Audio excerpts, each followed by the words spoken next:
the two little princes are never heard from again. What fate was suffered by these two innocents?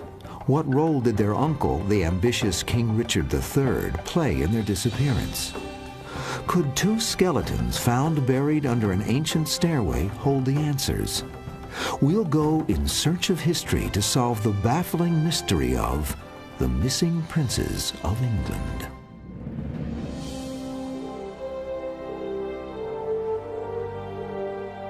(1674).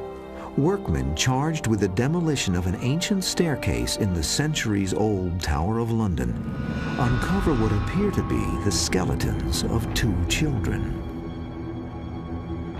The discovery reignites a controversy then already 200 years old.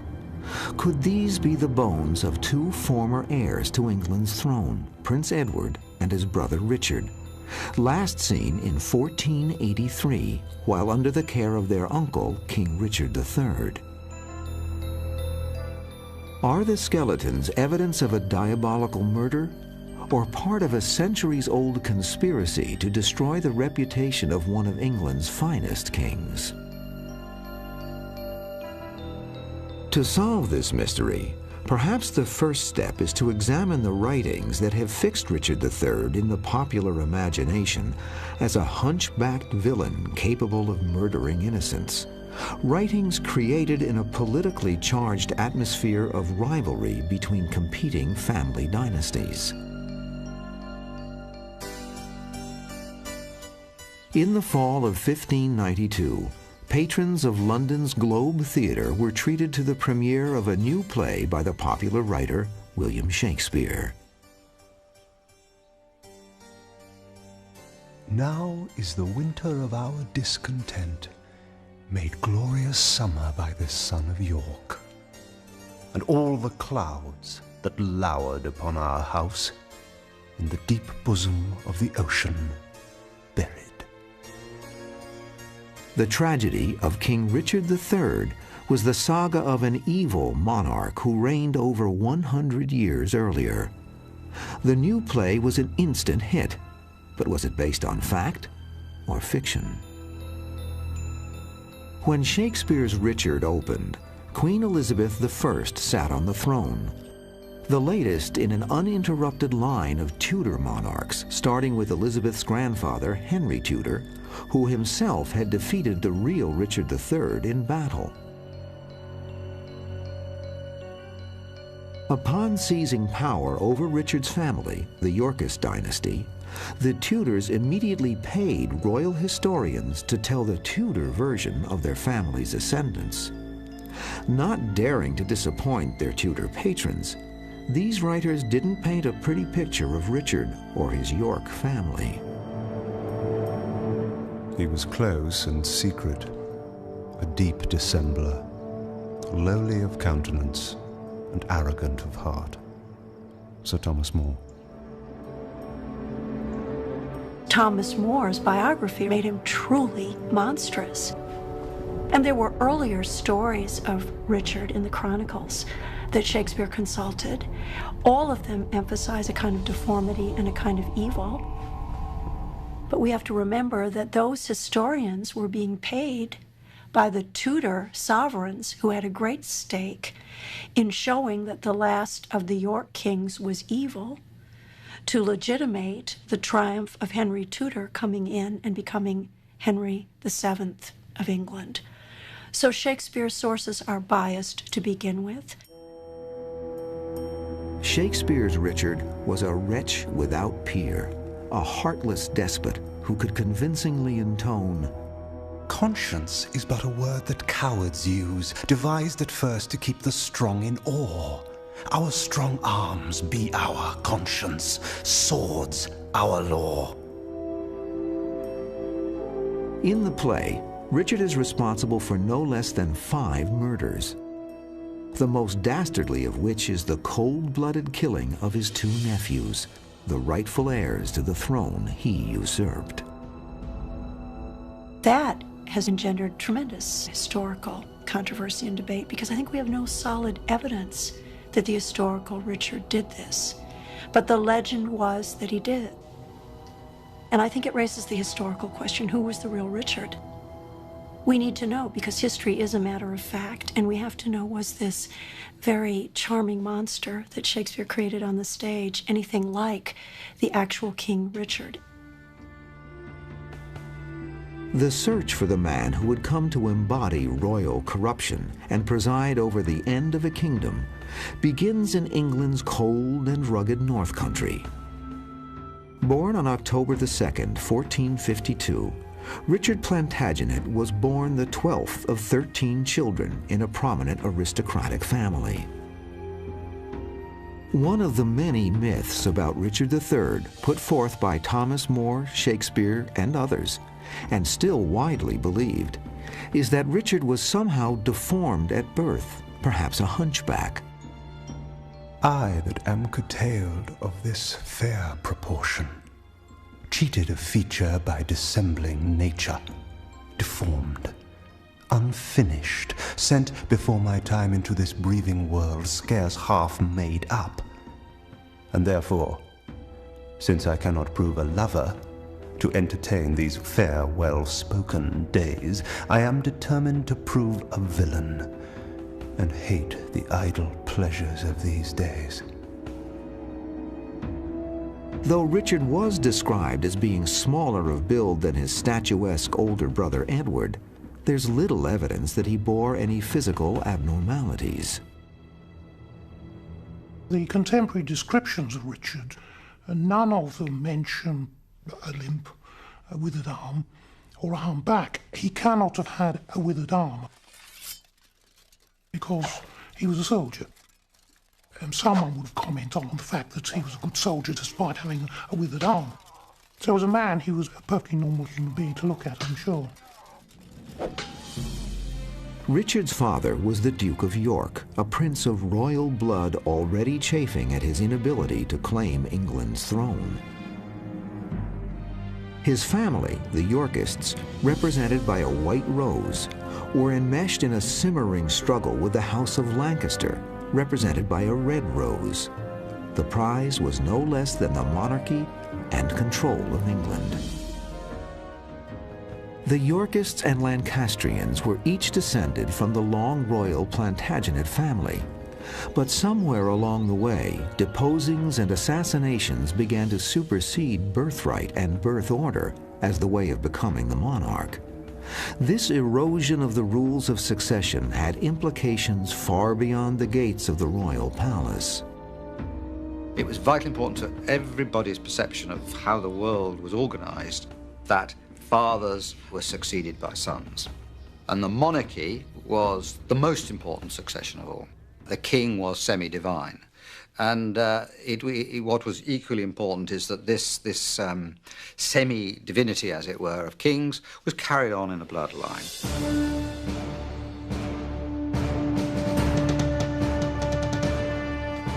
The young Richard grew up amidst this whirlwind of tension and turmoil. He was just 8 when his father made a claim on the throne held by Henry VI, a Lancastrian. His father was the most important subject in the realm, and he was very much aware, I guess, of the manner in which his father wanted to be in high office but wasn't. And then in 1460, his father claimed to be King of England, and that's when the wars really broke out. The 30-year struggle between the Yorkists and the Lancastrians became known as the Wars of the Roses. That was really a pivotal event in English history. The equivalent of the American Civil War. I think the fascination of the War of the Roses was that it was a dynastic quarrel. It was family against family, fathers against sons, cousins against cousins. And so much was at stake. There was enormous power and money, but a whole definition of kingship and the relationship between kingship, God, and history. The conflict affected all of England's citizens, from the poorest peasants in the fields to the richest and most privileged of families. It's surprising how few members of the nobility are neutral. They're all willy-nilly drawn into this. And the longer the Wars of the Roses go on, the more likelihood that death also is a part of defeat. Death was visited upon Richard's family soon enough. Late in 1460, Richard's father, the Duke of York, and Richard's brother Edmund were slain by Lancastrian forces of Henry VI. A few months later, Richard's eldest brother, 18-year-old Edward, avenged those deaths. Edward's troops overran a Lancastrian army at Mortimer's Cross, captured Henry VI, and ended his reign as King of England by imprisoning him in the Tower of London. After 5 years of bloody struggle, Edward moved quickly to consolidate his power, and in June of 1461, he was crowned King Edward IV. According to the custom of the time, he sent his younger brothers George, the Duke of Clarence, and 9-year-old Richard to live with his most trusted ally, the Earl of Warwick. He was a very powerful, wealthy man with considerable political clout. And there's no doubt about it, he was Edward IV's principal supporter. And Edward IV would not have been able to make himself king without Warwick's support. Warwick's skill at wielding power behind the throne earned him the unofficial title of Kingmaker. And so it was that young Richard Plantagenet was sent to Warwick's distant castle in Middleham to learn the arts of politics and warfare at the feet of the master. They were lessons that the ambitious youth would learn, perhaps, all too well.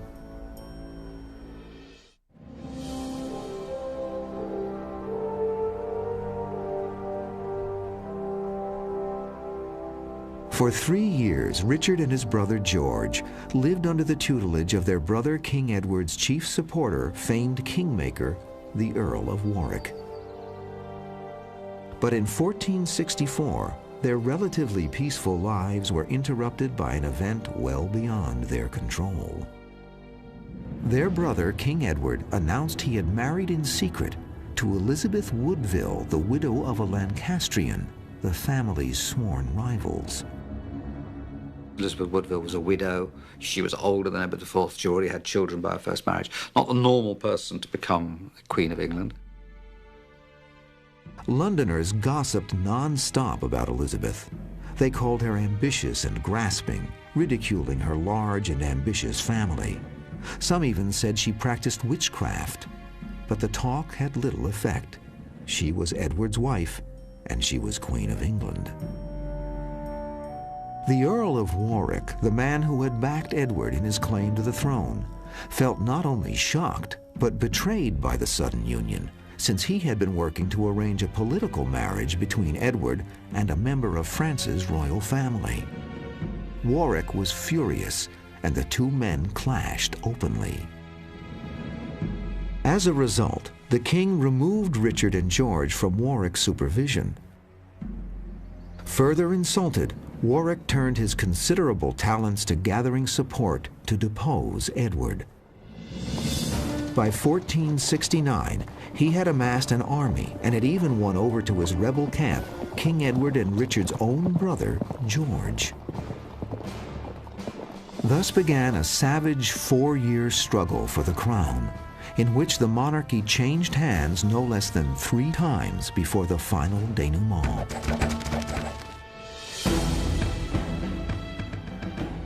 On Easter Sunday, 1471, King Edward IV killed Warwick and decimated his army at the Battle of Barnet.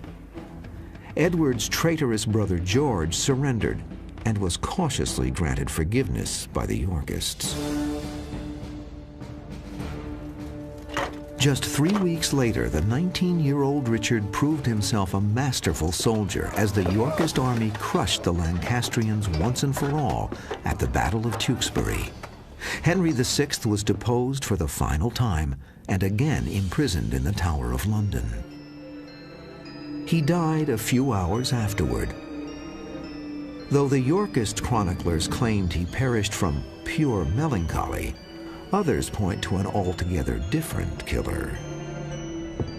One has to accept that, in all probability, Richard was the person who carried the orders to the Tower for Henry VI to be killed. You always killed the previous king. Very important point. If you seize power by force, you've got to make sure the other king's dead. And it was a lesson that Richard III was to remember. And a lesson taught well by Richard's mentor turned vanquished enemy, the Earl of Warwick. These turbulent years of political intrigue and brutal battles may have earned Richard respect and honor, but they also left him acutely sensitive and suspicious. The need for loyalty, or the need to make sure of associates and followers and so on, is probably something that enters his character as a result of years of fighting. Richard's bravery in battle and unswerving loyalty to the crown prompted King Edward to reward him with the title of Duke of Gloucester. Richard was now the most powerful man in all of England's North Country, and was given the lands that had formerly belonged to the traitorous Warwick. To further solidify his holdings and his political power, Richard married Warwick's daughter, Anne Neville, in 1472, and settled into a calmer life. The following year, Richard's only child was born, named Edward after the king. Ruling England's North Country, Richard soon developed a reputation as a fair and honorable nobleman. I think he probably governed in a just manner.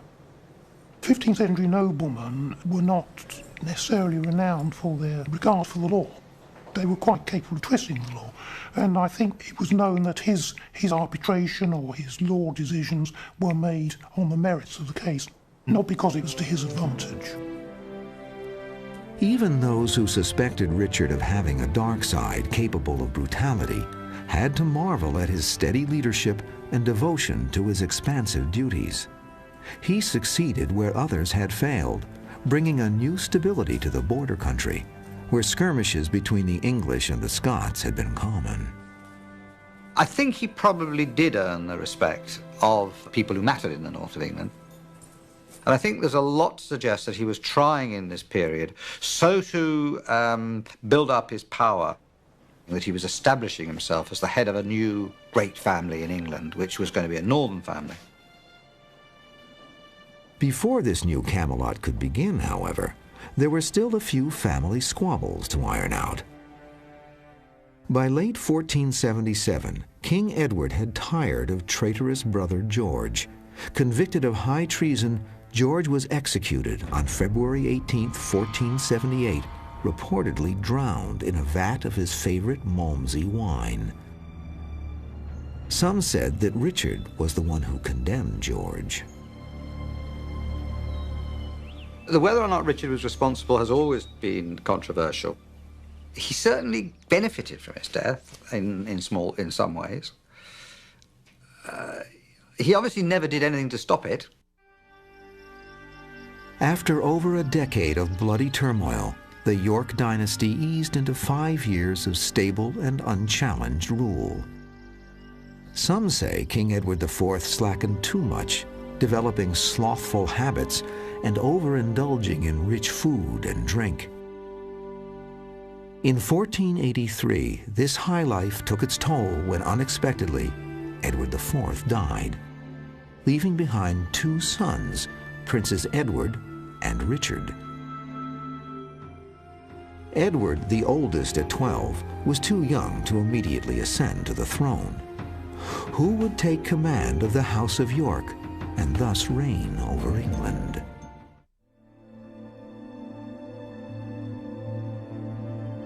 The sudden death of England's King Edward IV in the spring of 1483 led to immediate jockeying for position among members of the royal family.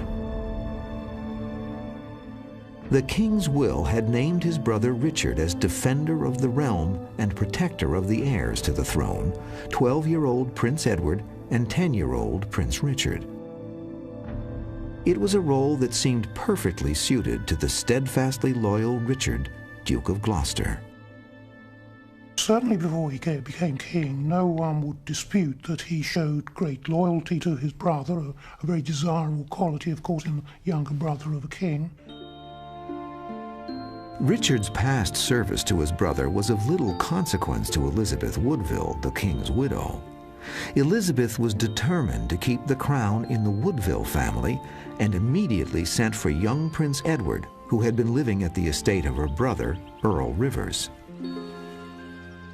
The Queen set his coronation date for Sunday, the 4th of May, and the 12-year-old prince set out for London, accompanied by his maternal uncle, Earl Rivers. They were intercepted along the way by his other uncle, Richard. They had a great night together, you know, and all was friendship. But the following morning at dawn, Richard seized Earl Rivers, went to the king and said, Rivers was a traitor. I've discovered he's been plotting against you. He packed Rivers and his principal supporters up to a prison in the north and seized the person of the king and went down to London.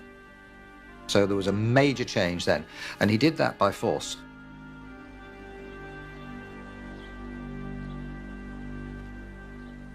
Richard installed young Edward in the royal apartments at the Tower of London to await the coronation.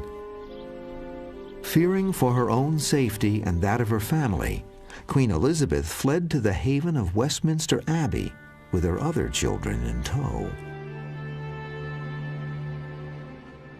Soon after, the Royal Council confirmed Richard's status as defender of the realm and protector of the future king. The lessons Richard learned long ago were being put to the test, but his most outrageous acts were yet to come.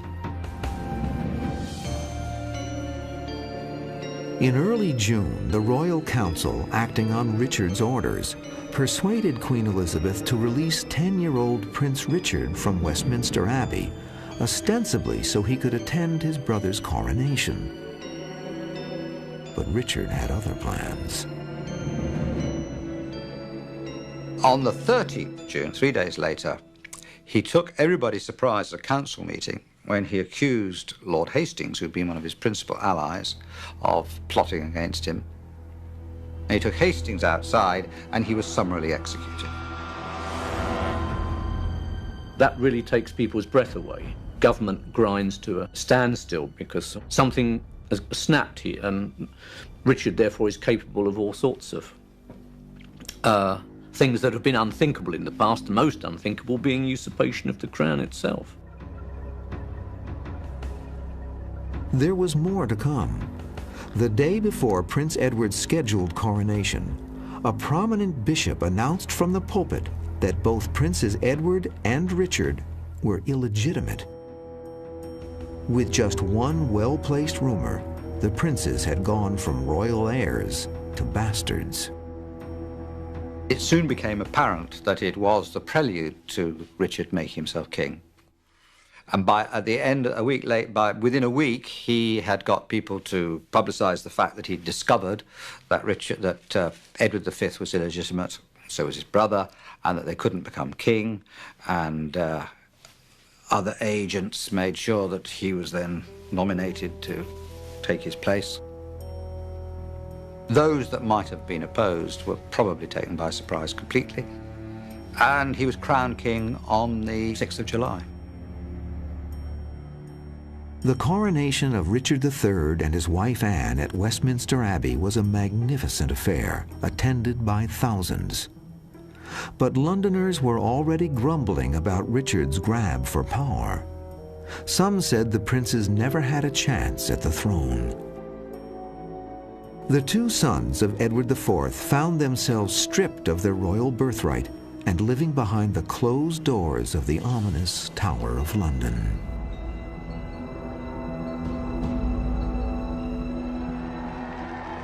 With the princes under the watchful protection of his guards, King Richard and his queen set out on a procession across the countryside to meet their subjects. They seemed unruffled by the gossip swirling around them. As the warm summer of 1483 drew to a close, Richard finally possessed the title for which his mentor Warwick had prepared him all those years ago. At the age of 31, he was King of England and master of all he surveyed. Yet the whispers of conspiracy lingered. If Richard himself planted the story of the prince's illegitimacy, had he also positioned himself to preside over their undoing? And now that he was legal guardian of the princes, would their uncle be a protector or a destroyer? So wise, so young, they say, do not live long.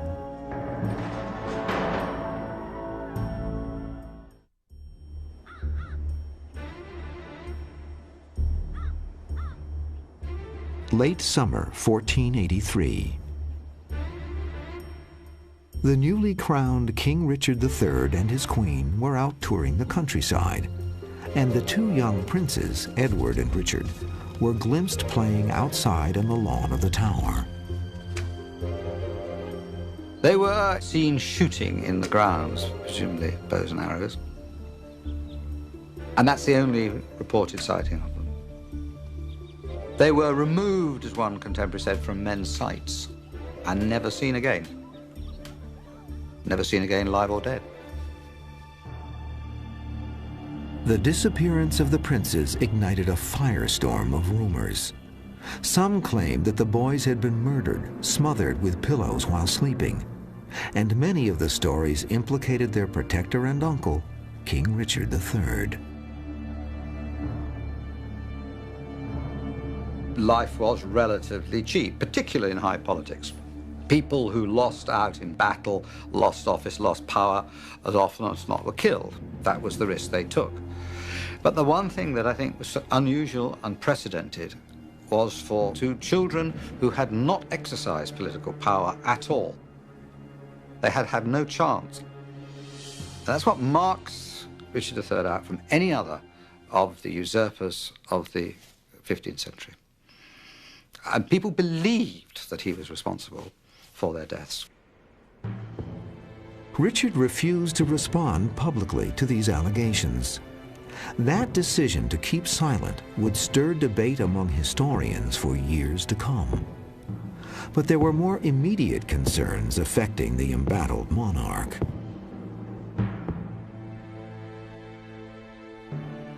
By October of 1483, his most trusted ally was discovered to be conspiring with Henry Tudor to seize the throne and return it to the hated Lancastrians.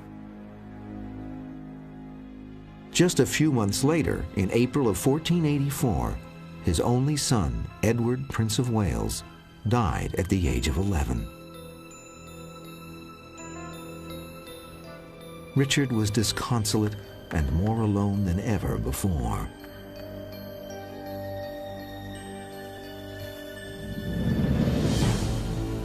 By August of 1485, Henry Tudor had assembled an army and landed in South Wales to challenge Richard for the throne.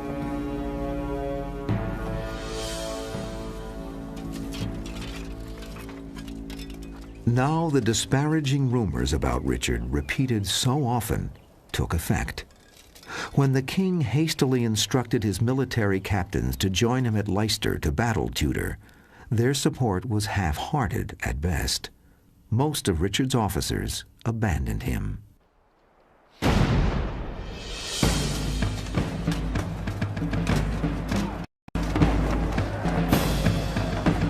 August 22nd, 1485, the Battle of Bosworth.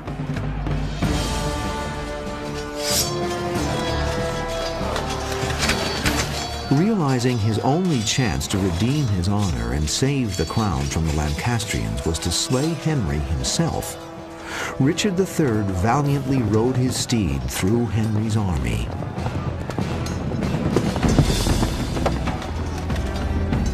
Just within sight of his nemesis, he was cut down and killed.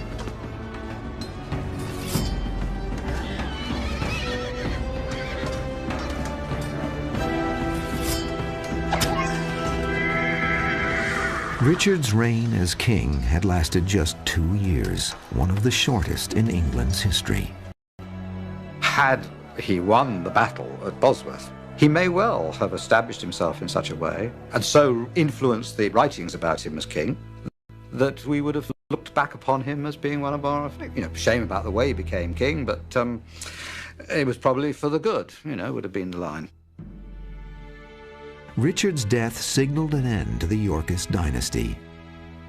Henry Tudor was soon crowned King Henry VII, ushering in a 70-year Tudor dynasty that, once in place, set out to rewrite history to fit their own agenda. In 1592, more than 100 years after Richard III was buried in an unmarked grave, Shakespeare's play Richard III debuted to enthusiastic crowds. A horse! A horse! My kingdom for a horse! For better or worse, the bard's immortalization of Richard made him one of the most infamous members of England's royalty, and helped prolong a debate over Richard's action that began when he ascended to the throne in 1483. He is a monstrous but very charming character, guilty of any number of crimes. The issue today is that we don't know exactly what is the reality of this character. We don't know which crimes he was actually guilty of, particularly the most heinous of crimes, the death of the little princes. Shakespeare and Thomas More condemned Richard as a murder-happy rogue, while in later years historians lauded his even-handed leadership and natural gift for diplomacy. Will we ever learn the truth of Richard's character, and whether he actually played a role in the disappearance of his nephews, the two princes?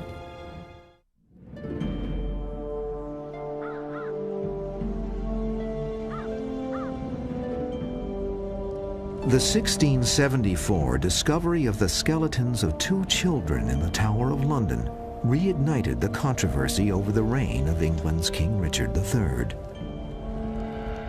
They were excavating in the tower some steps which led up to the White Tower, which is the main keep there. And they found these bones, the bones of two young people.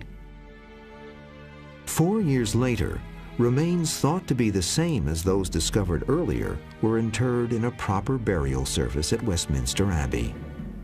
Perhaps the princes had reached their final resting place. But if these were the princes, who had ushered them unto the great beyond? Some historians point the finger directly at Richard III himself. He had decided to seize the initiative, actually make himself king, when he had no right to make himself king. Instead of waiting to see what happened, accepting fate, he decided to determine fate, to control fate, take it over. And that's what he did. He took the throne. I have no doubt in my own mind that he was responsible for the death of the two princes. But some researchers suggest others had both the means and motive to dispatch the youthful princes. There's no evidence proving the princes weren't alive when Henry VII was crowned. And if they were still prisoners, the new Tudor king had little reason to spare the lives of any potential competitors for the throne. He couldn't possibly afford to let them live because he'd married their sister. He had repealed the Act of Titulus Regius, which made them illegitimate. They then became before their sisters in line. So he had to get rid of them if they were still alive. Still other scenarios have Richard's aide, Lord Buckingham, acting on his own initiative and murdering the two princes without the knowledge or blessing of the king. He was Constable of the Tower of London where they were. It's argued that, of course, he would thereby have ease of access. He could have gone in, he could have caused them to be murdered. And there are contemporary records which indirectly accuse him of murdering them. Despite the passage of hundreds of years, public speculation about the bones at Westminster Abbey did not fade away. Finally, in 1933, an attempt was made to solve the mystery of the two princes at last. The bones were exhumed and examined by the Abbey's archivist and a leading anatomist of the day. They concluded that the bones were indeed those of two children, and due to a dark stain on one of the skulls, that it was a reasonable possibility that they had been smothered. Yet 6 decades later, experts still wonder if the original investigation was completely objective in its approach.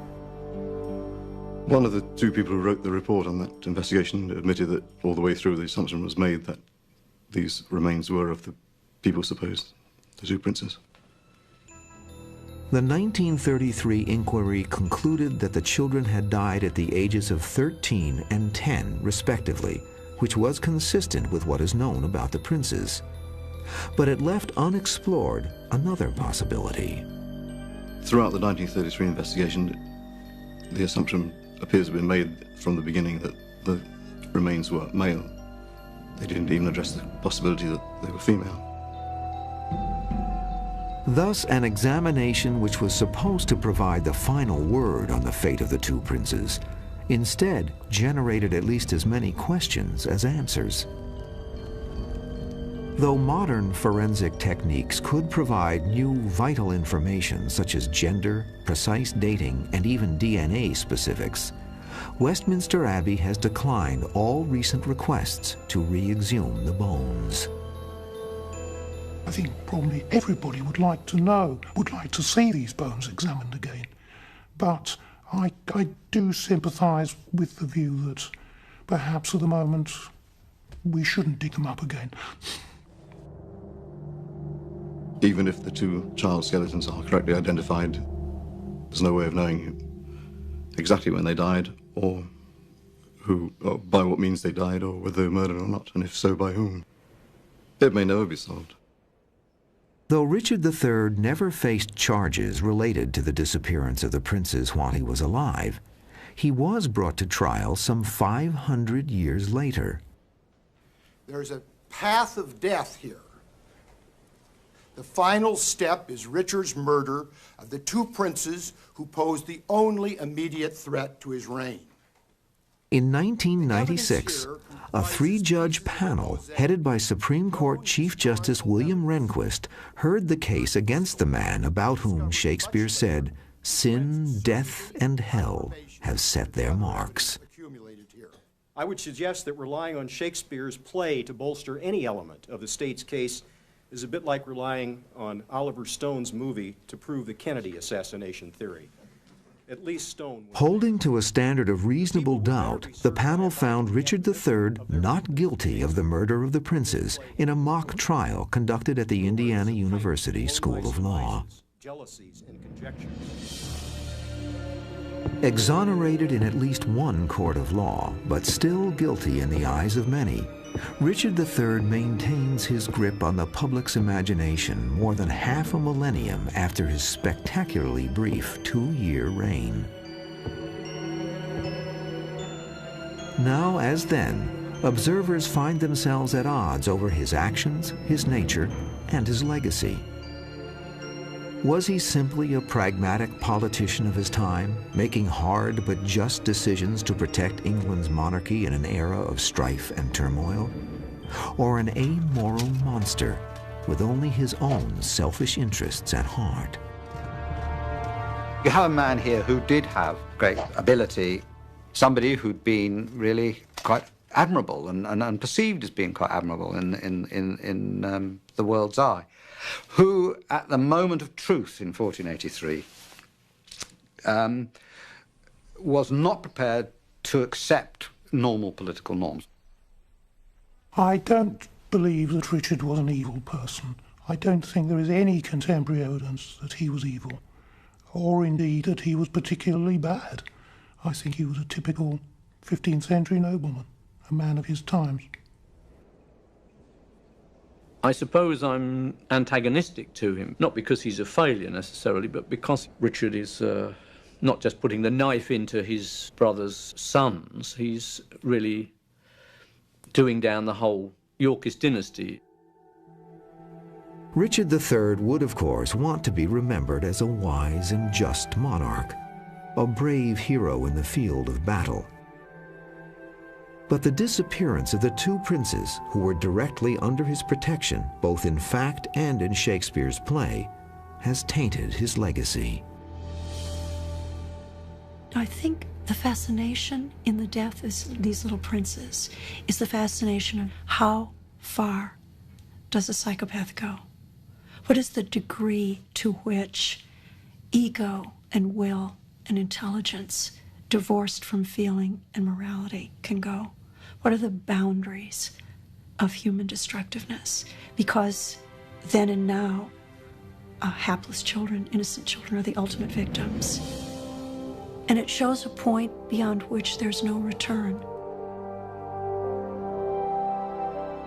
Perhaps the life of Richard III continues to capture our interest because of the warnings implicit in its telling about the seductive nature of power and how easy it is to go too far. And how often we learn that great men are sometimes greatly flawed men as we go in search of history.